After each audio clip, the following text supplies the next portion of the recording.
అన్న నమస్తే అన్న. నమస్తే. మీ పేరు? సురేష్ అండి. సురేష్ అన్న, ఇప్పుడు జూబ్లీహిల్స్ బై ఎలక్షన్స్ రాబోతున్నాయి. నవీన్ యాదవ్ గారు ఉన్నారు, సునీత గారు ఉన్నారు లైన్లో. ఎవరు గెలిపించబోతున్నారు, ఎవరు వస్తారని అనుకుంటున్నారు మీరు? ఇక్కడైతే ప్రస్తుతానికి నవీన్ అన్న గెలుస్తాడండి. ఎందుకంటే 2 సార్లు ఓడిపోయారు. ఒకసారి ఇండిపెండెంట్గా సెకండ్ ప్లేస్ వచ్చారు, ఒకసారి ఎంఐ తరఫు నుంచి థర్డ్ ప్లేస్ వచ్చారు. ప్రస్తుతానికి అయితే నవీన్ అన్ననే లీడింగ్లో ఉన్నారు ప్రస్తుతానికి. అంటే దేనికి గతంలో 2 సార్లు ఓడిపోయారని చెప్పేసి అది దృష్టిలో పెట్టుకొని మీరు వేద్దాం అనుకుంటున్నారా, లేకపోతే న్యాయం జరుగుతుంది, మాకు బెనిఫిట్స్ ఉంటాయి, అభివృద్ధి ఉంటుంది అని దృష్టిలో పెట్టుకొని చెప్తున్నారు? అంటే ఇక్కడ పార్టీ పరంగా కాకుండా వ్యక్తిపరంగా చూస్తున్నాం సార్. అన్ని విధాలుగా హెల్ప్ చేస్తాడు అతను. ఓకే. చిన్న పిల్లగాడు వెళ్ళినా సరే అతనికి ఏం కావాలన్నా అది చేసేస్తారు. అనాథ పిల్లలకు సహాయం చేస్తుంటారు. ఓకే. అది కాకుండా చిన్నపిల్లలు గణేష్ చందాకో ఏదో ఒకటి వెళ్ళంగానే కాకుండా నోరు ఖాళీ చేయకుండా కంపల్సరీ ఎంతో అంత ఆయనకు సహాయం చేసి పంపిస్తారు.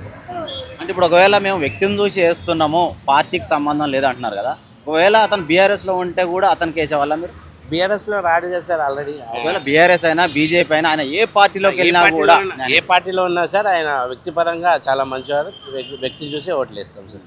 గతంలో మన దివంగత ఎమ్మెల్యే గారు చనిపోయిన తర్వాత గోపీనాథ్ గారు, ఇప్పుడు ఆయన భార్య సతీమణి సునీత గారు కూడా రావడం జరిగింది. ఇప్పుడు ఆయన కూడా మంచి పనులు చేసిరని చెప్పేసి వినడం కూడా జరిగింది. అంటే ఇప్పుడు ఆయన భార్యని ఆయన దృష్టిలో పెట్టుకుని ఆయన భార్యకి వేయడం కానీ అట్లా ఏం లేదంటారా?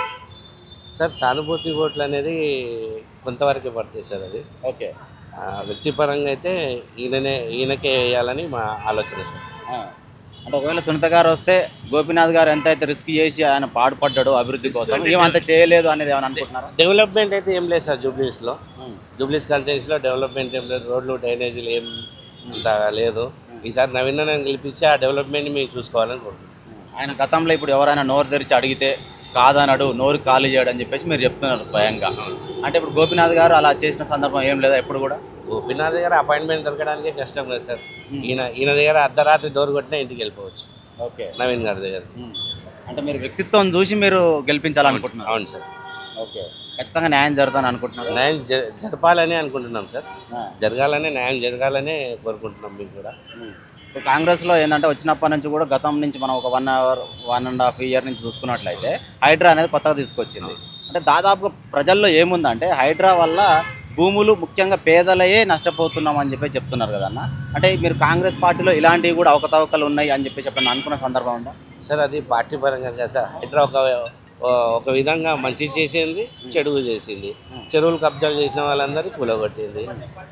ఇప్పుడు చూసుకుంటే నాలాల మధ్యలో ఇల్లు కట్టిండ్రు. నాలాల మధ్యలో చేయాల్సిన కార్యక్రమాలు వాళ్ళు చేసేసిండ్రు, వాళ్ళ పని వాళ్ళు చేసేసిండ్రు సార్. ఓకే. అయితే మీరైతే తప్పకుండా నవీన్ యాదవ్, నా ఓటు అయితే తప్పకుండా నవీన్ యాదవ్ గారు చేసేసారు. ఓకే అన్న. మీ పేరు? అశోక్ అన్న, చెప్పండి, మీరు చెప్పండి, ఎవరు రాబోతున్నారు, మీరు ఎవరికి వేద్దాం అనుకుంటున్నారు? నవీన్ అన్న కాంగ్రెస్. అంటే అంత బల్లగుద్ది ఎందుకు చెప్తున్నారు, ఏమాత్రం కూడా ఆలోచించకుండా చెప్తున్నారు? ఈడ ఎవరు నిలబెట్టినా గెలవలేరు కదా. నువ్వు ఎవరన్నా నిలబెట్టు, ఎవరు పెట్టినా ఈడ ఎవరు గెలవలేరు నవీన్ అన్నకు తప్ప. అంటే ఆయన మీద సానుభూతి ఉందా? గతంలో 2 సార్లు పోటీ చేసి ఓడిపోయారు అని చెప్పేసి ఈసారి గెలిపించుకుంటే మాకేమన్నా అభివృద్ధికి చేయడానికి ముందు చేయడమేమండి. అతను ప్రజల్లోనే తిరుగుతాడు 24 గంటలు. 24 గంటలు ప్రజల్లోనే ఉంటాడు.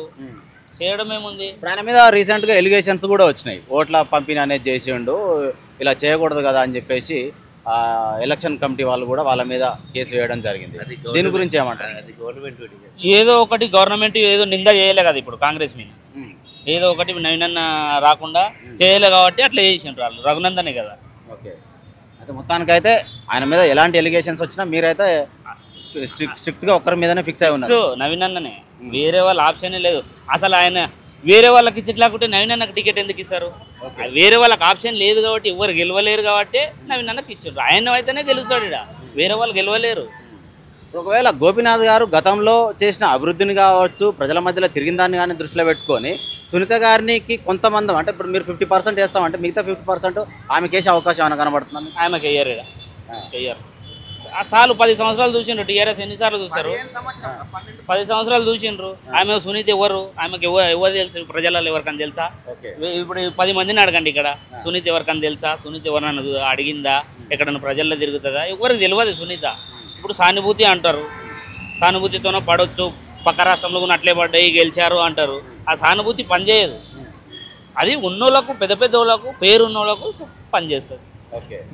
గోపీనాథ్ గారికి కూడా మంచి పేరు ఉంది కదా. ఇప్పుడు జూబ్లీహిల్స్లో 10 సంవత్సరాల నుంచి ఉన్నాడు అంటే గుర్తుపట్టని వ్యక్తులు అంటూ ఉంటారు కదా, ఆయన కుటుంబాన్ని కానీ ఆయన సతీమణిని కానీ. ముస్లిం వాళ్ళకి ఇప్పుడు దాకా కబ్రస్థాన్ రాలేదు. కబ్రస్థాన్ కూడా అయిపోయింది ముస్లిం వాళ్ళకి.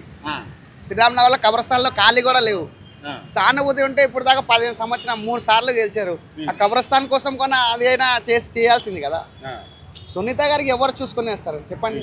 నవీన్ అన్న అంటే వాళ్ళ ఇంటికి పోయి మాట్లాడుకోవచ్చు కూడా, డైరెక్ట్గా పోయి మాట్లాడుకోవచ్చు. ఇక్కడే ఉంటాం కృష్ణానగర్లో, డైరెక్ట్ పోయి మాట్లాడుకోవచ్చు. అంటే ఇప్పుడు మీరు నవీన్ యాదవ్కి ఇంత బల్లగుద్ది చెప్తున్నారు కదా, అంటే కుల మతాలు ఇవన్నీ పట్టింపులు లేకుండా ఎవరు వెళ్ళినా కూడా సహాయం చేస్తాడు అనే దృష్టిలో పెట్టుకొని మీరు అంటున్నారు. సాయం చేస్తారనుకొని ఓట్లు వేస్తాం కదా. ఎప్పుడు పోయినా మనకి సాయం చేస్తారనుకో. ఇక్కడ ఏం లేదు, ఎక్కడ పోయినా మంచి వ్యక్తి కాబట్టి అతను ఎటుంటే అటే చూడు మేము అంతే. జనరల్గా అన్న మనం ఒకటి అబ్జర్వ్ చేసినట్లయితే ఏ రాజకీయ నాయకుడైనా సరే ఓట్లకు ముందు ఏం చెప్తారంటే మీకోసం ఖచ్చితంగా నేను పాటు పాడతా, మీ మధ్యలోనే ఉంటా అంటారు. గెలిచిన తర్వాత వన్స్ ఎప్పుడైతే గెలుస్తారో గెలిచిన తర్వాత కొంత అనేది ప్రజలకు దూరంగా కావడము, వాళ్ళ సొంత పనులలో బిజీగా ఉండడం చేస్తూ ఉంటారు కదా. దీని గురించి ఏం చెప్తారు మీరు? ఈ వాళ్ళు ఎట్లా గెలిచిన తర్వాత ఎట్లాగో బిజీగానే ఉంటారు, టైం వచ్చినప్పుడు కలుస్తారు. కలవకుండా ఆయన అయితే ఇక్కడే ఉంటాడు, అక్కడ ఓడు ఎటు ఓడు. లోకల్ మనిషి ఈడ లోకల్ ఎవరైనా ఉన్నారా? ఎవ్వరు లేరు. లోకల్ మనిషి అంటే నవీన్ అన్న తప్ప ఎవ్వరు లేరు, ఒక్కరు ఉండలేరు.